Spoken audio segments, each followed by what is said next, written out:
Hello दोस्तों, तो लेके आ गया हूं मैं एक और धार्मिक कहानी जो पुराणों में वर्णित है। समृद्धि और सीमा के रक्षक देवता हरु सैम के जन्म की कथा। ऑन हरु हरपट, जॉन हरु खड़पट। कुमाऊं में प्रचलित इस लोकोक्ति का अर्थ है हरु आए हरियाली लाए, हरु जाए सब कुछ नष्ट हो जाए।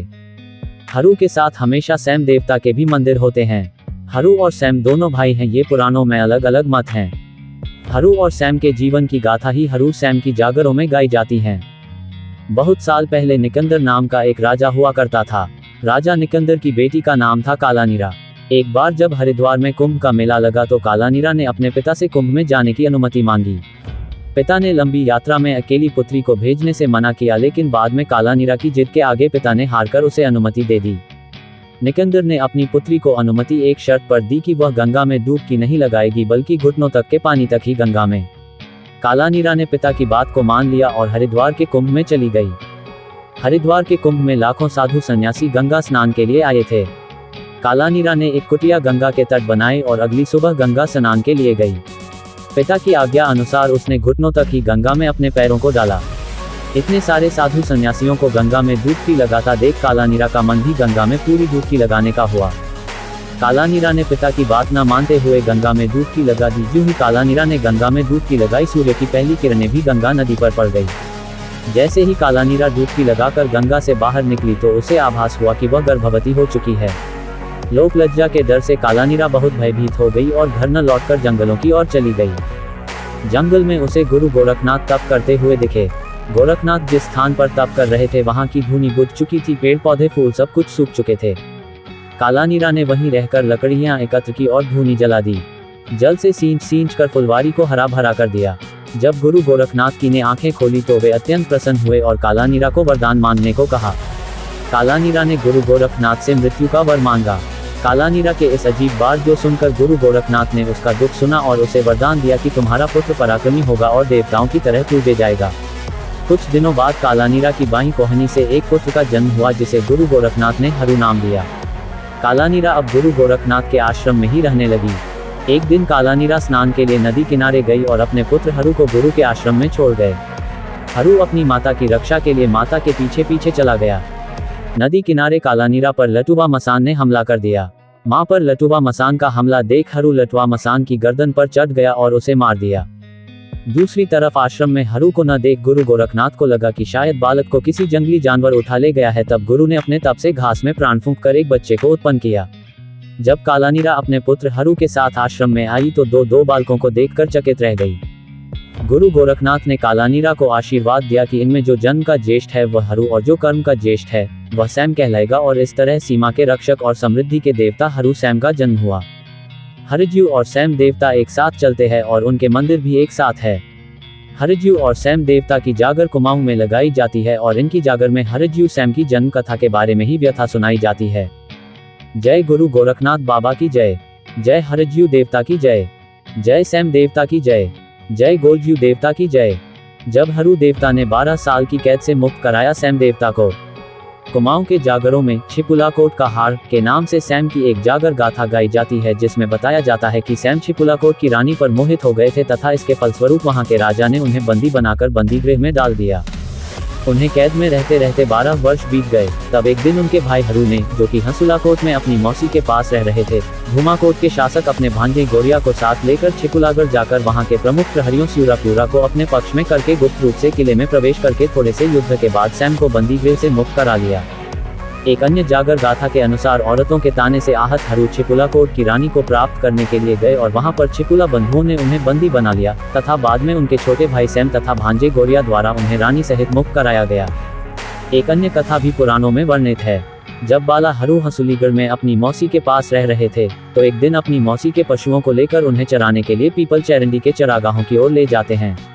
वहां एक स्थान पर अपना कंबल बिछाकर अपनी प्रिय मुरली नरबाड़ी को बजाने लगते हैं। उसकी मधुर ध्वनि पाताल में, नागलोक में, भूलोक में, 9 खंडों स्वर्गलोक में गूंजने लगती है।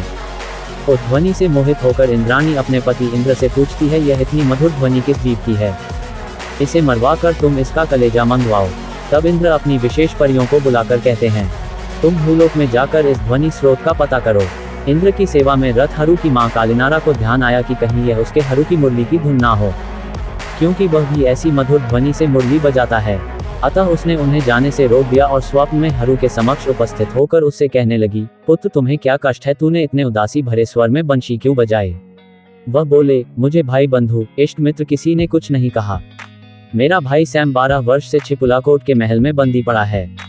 मुझे इसी का दुख है और जैसे भी हो मुझे उसको मुक्त कराना है। अब मैं उसे मुक्त कराने के बाद ही हंसुलीगढ़ में अपनी मौसी तथा सबको अपना मुंह दिखाऊंगा। उसका ये दृढ़ निश्चय सुनकर उनकी मां रोने लगी और उन्हें भांति भांति से उस शत्रु देश के संकटों से सावधान करने लगी। जब वह अपनी हट पर रहे तो कालीनारा ने उससे कहा, तुझे जाना ही है तो अकेले मत जाना, धौली धुमाकोट से अपने भांजे गोरिल को भी साथ अवश्य ले जाना। वहां पर हमारी हंसुली घोड़ी है, उसका सारा साज सामान है। एक स्थान पर भंडार की चाबी है, वहां से यथावश्यक सोना चांदी निकाल लेना, वहां काम आएगा। इतना कहकर वह अंतर्ध्यान हो गई। हरू की नींद भी खुल गई। मां के बताए अनुसार हरू ने भांजे गोरिया को पुकारा और सारी स्थिति से अवगत कराया। दोनों जोगिया वस्त्र डालकर चल पड़े। हरू ने गोरिया को कहा, तुम गांव में जाकर भिक्षा मांग कर ले आओ। वह तल्ला जोशीमठ गए, जहां स्त्रियों ने कोई ना कोई बहाना बनाकर टाल दिया। वह बिना भिक्षा पाए वापस आ गए और हरू को सारी गाथा सुनाई। वह ये सब सुनकर क्रोधित हो गए। उन्होंने बबूत का गोला मारकर सारे गांव वालों में हाहाकार मचा दिया। वे लोग जब तक उन जोगियों की खोज में निकलते तब तक वे मल्ला जोशीमठ चले गए थे। वहां की स्त्रियों ने उनका स्वागत किया तथा भोजन कराया। जब वे जाने लगे तो गांव के बाहर एक बुढ़िया की कुटिया थी। उसने उन्हें सावधान किया कि छिपुलाकोट जाते हुए रास्ते में सासू बुआरी खेत मिलेगा, जहां पर 2 रास्ते होंगे और वहां पर एक ताल में रहने वाले 9 मना मसान की रूपवती बहन हंसुला बैठी रहती है, जो कि राहगीरों को पथ भ्रष्ट करके उस राह से भेज देती है जिधर की उसका भाई रहता है, जो घोड़ा मानव आदि सभी जीवों को साबुत निगल जाता है। जब वे लोग उक्त स्थान पर पहुंचे तो हरू ने गोरिया को उसी मार्ग पर चलने को कहा जो कि मसान की बहन ने बताया था। उस सरोवर के पास पहुंचकर वे विश्राम करने के लिए शिलिन के वृक्ष के नीचे बैठे। हरू ने गोरिया को कहा, तुम घोड़ी को सरोवर में ले जाकर पानी पिलाकर ले आओ। जब वह घोड़े को लेकर वहां गए तो मसान ने तालाब से निकलकर घोड़े को साबुत निगल लिया। गोरिया ने आकर जब मामा हरू को बताया तो उन्होंने 22 मन का लोहे का गज धारण करने वाले अपने सहायक लेटुवा को, 22 बहिने देवियों को, 16 भाई अजो को, 52 वीरों और 64 जोगियों को याद किया और वे सभी तत्काल वहां उपस्थित हो गए। फिर वे अपने दलबल के साथ घोड़ी पर सवार होकर छिपुलाकोट के लिए चल पड़े। वहां नगर के बाहर डेरा डालकर 1 दाना चावल व आधा दाना दाल डालकर खिचड़ी पकाने लगे। इधर छिपुलाकोट की कुछ औरतें पानी लेने आई। उन तेजस्वी जोगियों को देखकर वे आश्चर्यचकित सी हो गई। उन्होंने ये सूचना नगर प्रहरियों को दी। उन्होंने आकर इन जोगियों को ललकारा। उन्होंने कहा, पहले तुम खिचड़ी खा लो फिर चले जाएंगे। वे बोले, 1.5 चावल की खिचड़ी से हमारा क्या होगा। उनके बहुत आग्रह करने पर खिचड़ी खाने बैठे तो खिचड़ी कम ना हुई। उनके चमत्कार से प्रभावित होकर वे कहने लगे, हमें अपना सेवक बना लो, कम से कम अकाल सकाल में भरपेट खाना तो मिलेगा। उनके चेले बन जाने पर उन्होंने सैम के बंदी गृह पहुंच जाने का गुप्त मार्ग बता दिया। गोरिया बिल्ली का रूप बनाकर वहां पहुंचे और अपने मामा को सारी स्थिति समझा दी। इधर छिपुलाकोट के 7 भाई छिपुलाओं को इसका पता चल गया।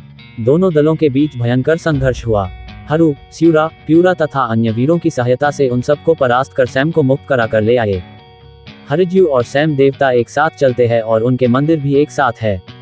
हरज्यू और सैम देवता की जागर कुमाऊं में लगाई जाती है और इनकी जागर में हरज्यू सैम की जन्म कथा के बारे में भी सुनाई जाती है। जय गुरु गोरखनाथ बाबा की जय। जय हरज्यू देवता की जय। जय सैम देवता की जय। जय गोलज्यू देवता की जय। तो दोस्तों, ये थी पुराणों पे आधारित उत्तराखंड के जागृत देवता हरज्यू और सैम देवता की कहानी। तो दोस्तों, अगर आपको और ऐसी ही और कहानियां सुननी है तो मेरे इस चैनल को सब्सक्राइब करें, लाइक करें, शेयर करें और बेल आइकॉन भी दबाएं ताकि आप सभी को नोटिफिकेशन मिलता रहे जब भी मैं अगली कहानी अपने इस चैनल पे डालूं। तो बने रहिए मेरे इस ब्लॉग के साथ। जय हरू देव, जय सैम देव। धन्यवाद।